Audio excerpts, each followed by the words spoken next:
Ronnie Terry says she went from doctor to doctor trying to figure out why she was hurting and why she was having such a hard time sleeping.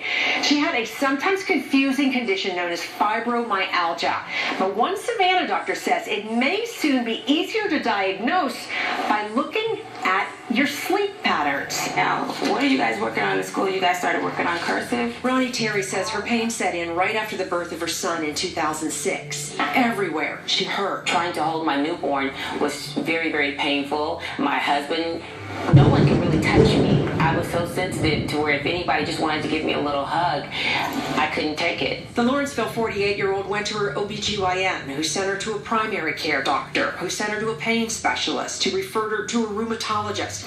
She was tired, hurting, getting no answers. So I was really just an emotional wreck. I really didn't understand, and I cried a lot. I just really didn't understand. After months, Terry says she was sent to a neurologist who performed something called a tender point exam. He had me stand up, and then he just started pressing on areas that I wouldn't have even thought were painful. He pressed on areas, and I just screamed. I had no idea those places even hurt. He said, okay, I know what it is. And he diagnosed me probably within 10 minutes. She had fibromyalgia, a commonly misdiagnosed disorder that causes pain in the muscles and tendons and ligaments and fatigue and sleep problems.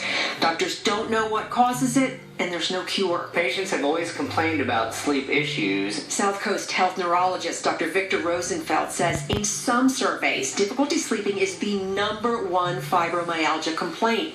And to try to pinpoint why, he looked at what happens in the brain during sleep, analyzing sleep studies of fibromyalgia patients and zeroing in on their brainwave activity. Sure enough, what we found was a faster frequency of brainwaves called alpha waves that shouldn't be present in sleep at all, and is not present at all in patients without fibromyalgia. So what this actually translates to is that even though patients with fibromyalgia are technically sleeping, it's more like on an electrical level that their brain is awake.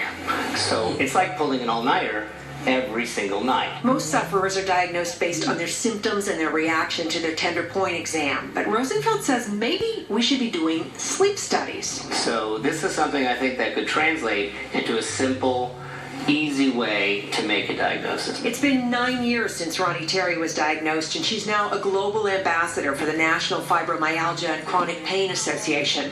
And she says with prayer, meditation, and faith, she's managed to cope without pain medications for 2 years now. There's an old saying that by his stripes I am healed.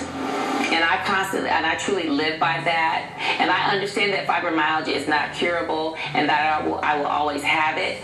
But at this point, I can honestly say that I haven't had to take pain medication for 2 years. There are medications that can help reduce pain and fatigue and help you sleep. And a recent study showed that regular exercise may really benefit people.